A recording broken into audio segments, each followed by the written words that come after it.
is done. I don't know. We have this gadget actually here. So in order to get a result, you need to somehow generate the random number to decide do you measure in horizontal, vertical, or in plus or minus 45 degree basis. And that requires that you have a good random number. A random number an eavesdropper doesn't know about. Okay. One way of doing that is just using half-silvered mirror. Okay. So that half-silvered mirror leaves 50% of the photons through and 50% get reflected.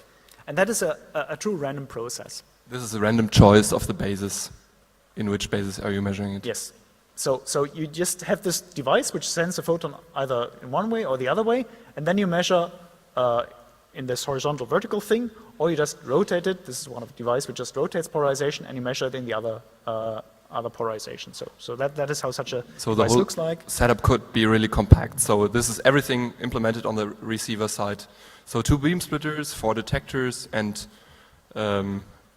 one non-polarizing beam splitter. You can have a look afterwards, and also in the presentation tomorrow. Yeah, feel free to just come by and look at the whole thing. So it's not very complicated. These physical devices here, actually you can see them quite easily. They're just pieces of glass or pieces of calcite. Okay. Then you need to send the photons from one side to the other side. So you need some telescopes to send them over, and that well. At some point, we just went on 2 mountaintops. This is a quantum channel now. Yes, we just send light from one side to the other side. You need to, for all these quantum key distribution things, you need to see the other side, either by just direct view or through an optical fiber. Okay, so if you just take a long optical fiber to send these photons through, you need to make sure that there's nothing in between which somehow amplifies that light or measures it and makes discrete data out of it and sends it away, because every measurement attempt in between would look like an eavesdropping attempt. So whenever you want to send this photon over to the other side, you cannot have any amplifiers in between. So either just a transparent long fiber or just a direct line of sight. Yeah, now people just make that longer and longer because they want to go to satellites. So I think recently they went to 2 Canary Islands, okay, and they had 2 telescopes, so this works really nicely, and then this is still cheaper than going onto a space station and trying the whole game. Other people work on using fast data rates, because what nobody ever says is that these schemes produce not a lot of key. Okay, so typical key rates are in the order of kilobits per second. That's what you see. And quite recently, people have started to just push that up to, say, a megabit per second of secret key. That is still much slower than your standard network connection, but it's often enough good for encrypting secret messages. I mean, how many secret things can you actually send to the other side? I don't know. Okay. This is one way of attacking such a system. Okay. If you use 4 different light sources, physics guarantees you that whatever you do in polarization measurements of that photon will reveal an eavesdropper, because you somehow spoil that. You just create error. But one way of attacking such a system is you don't measure the polarization. Okay, what you can do is just you measure, say, the color of each of these laser diodes, because they may be slightly different. So we have our four laser diodes, and look at what is the spectrum emitted by these diodes. Then you see that they're slightly different. And if you just measure the color, not the polarization, then you can guess already a lot of information about that key. So that is something you need to somehow take into account. Pardon? This is just because it's easy to see on the screen. There's just black LED. No, I mean just they're slightly different spectra. They're all typically red or something like that. So one of the real problems of these systems, and this is basically the scheme of all the commercial systems you can buy. So there are a few companies who sell you a quantum key distribution system, and they promise you it's totally secure, secured by laws of physics and all of that. But what they don't say is that these schemes, they prepare actually a secret key, or that key you choose to send an information over to the other side. And in this whole process, you need lots and lots and lots and lots of random numbers. And if those random numbers are known to an eavesdropper or to an adversary, then the whole chain is not secure anymore. So what you really need to do is you need to trust your random numbers in order to I mean, you need to trust the physics, but the physics we are reasonably sure that this works out.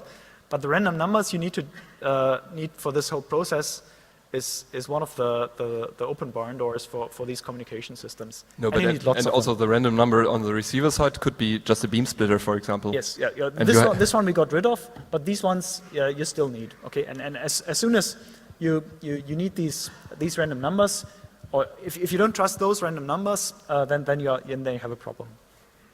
Okay, and for those who use random number generators, megabits per second is something which is really stressful to make.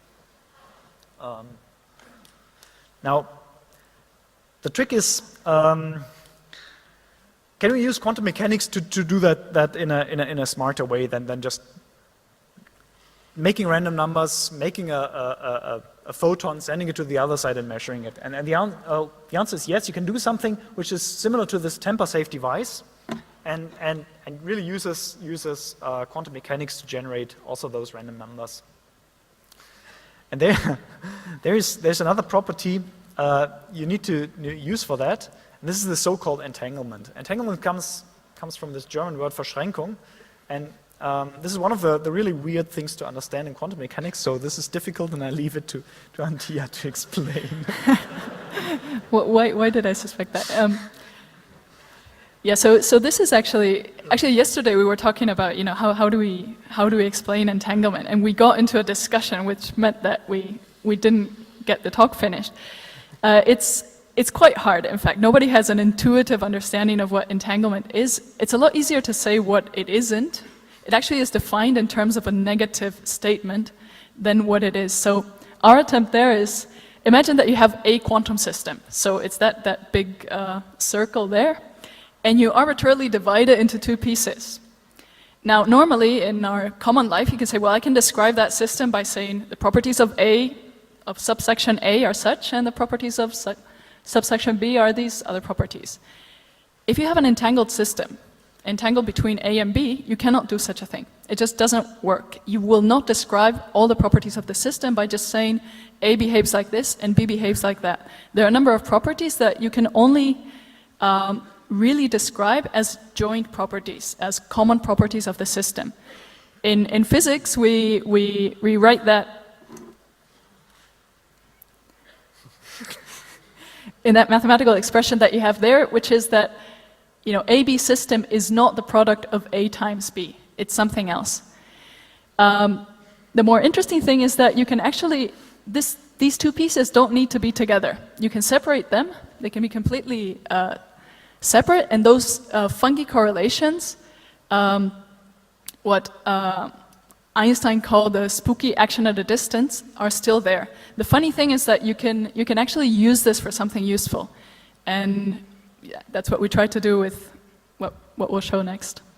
Yeah, and you can actually build these states, or I mean something which spits out photons in that state, and that is. Maybe you just explain how that works as well. And Alex actually has.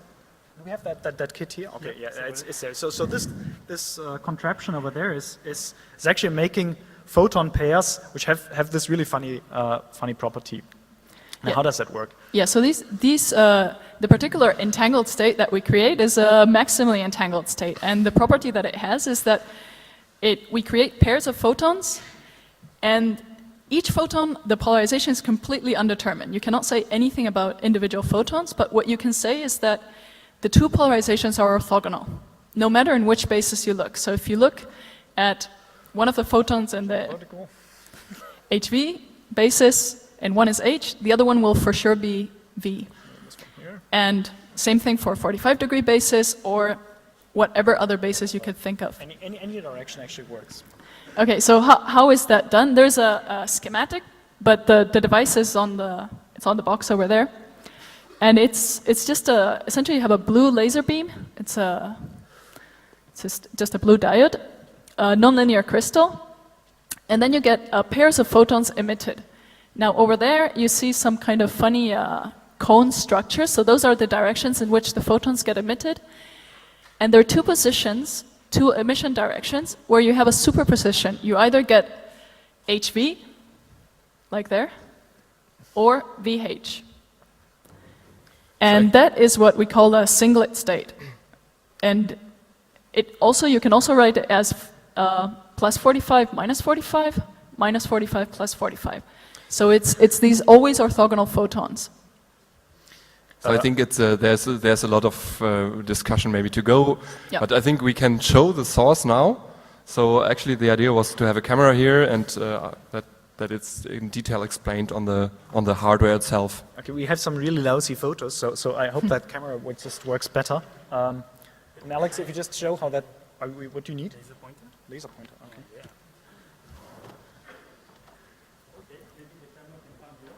Wait, nobody can hear Alex. Okay. No, we still cannot hear you.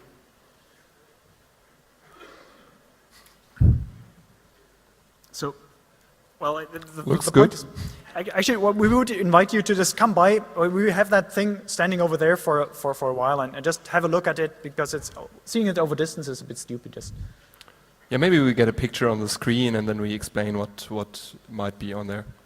does that camera just make it onto that screen, or is it just? Okay. Well, I don't know what the camera does, but we probably just need to just. Now I also don't have a laser pointer, so. Okay. Yeah, you just explained the whole thing on the screen. Okay. Right. So what we have here is this source which makes that entangled photons. Maybe it's a good idea to get the microphone working and Laser doesn't also the work. camera working. Nothing works. It's like in physics in school. Okay. Nothing ever works. Okay, there's another microphone. Trust us, it works really. Hello? So, also Hello? doesn't work. Hello? Yet another one which doesn't work. Why don't you just grab one of those things and just carry it along? It has a long cable or so. It works for us, yeah. You can hear me? Yeah, yeah. Right, great. Okay, so this source here that we have is, you have the blue laser diode coming from here. Okay, so it's actually at the bottom. This is the source of the blue laser diode. What we do is we send it up to a mirror, and it comes up. So the blue laser diode goes this way, hits a mirror, and comes up. And over here, there's a nonlinear crystal. Okay? Now, so if you do a top-down view, the laser diode, the blue beam comes from here, and we put the nonlinear crystal here. Okay? Now, remember in that figure of 8 that we have, there were two directions in which the entangled photons come out. This one, okay. Yep. This one. So okay. remember, these are two parts here. Okay, so there are two directions in which the photon pair comes out. Now, I want to say one thing to be just a bit more clear is that, can we go back to the figure of 8? Okay. Okay, in this idler ring here, all the photons are horizontally polarized, and in this ring here, all of them are vertically polarized. It's only when you have the superposition of these 2 points that you can get the photon pairs to be in a particular state like this. Now, so what we do is, in our system, the blue beam hits the nonlinear crystal, and sometimes some of the photons in that blue beam, they decay into 2 photons, which have that state. So what they do is they come out in this shape here, and we fold it back. What we do is the photons come out, they hit a mirror, and come back into single mode fibers. And these single mode fibers, actually, you can send it to any other optical system. Yep. For example, a telescope, and you can send it far away. Or you just send it to another place. Just hook it up to one of those communication lines, and no, the screen is off as well.